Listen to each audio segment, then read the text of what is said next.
এবার ক্ষেপে উঠল কিম জং উনের দেশ উত্তর কোরিয়া।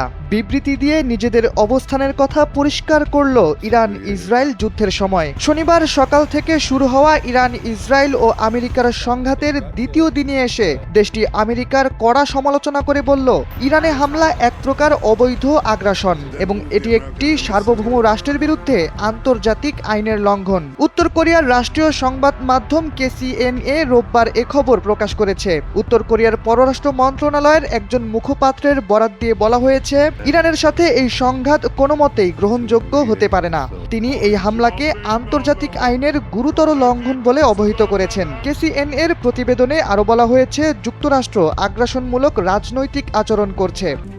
RICL TMX, যুগের পর যুগ স্থাপনা থাকে মজবুত।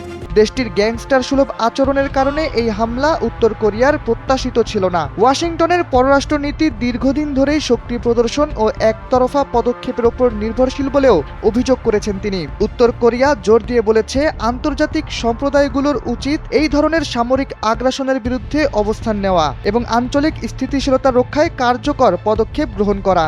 ইরানের বিরুদ্ধে যুক্তরাষ্ট্র ও ইসরায়েলের সামরিক পদক্ষেপ জাতীয় সার্বভৌমত্বের সুস্পষ্ট লঙ্ঘন।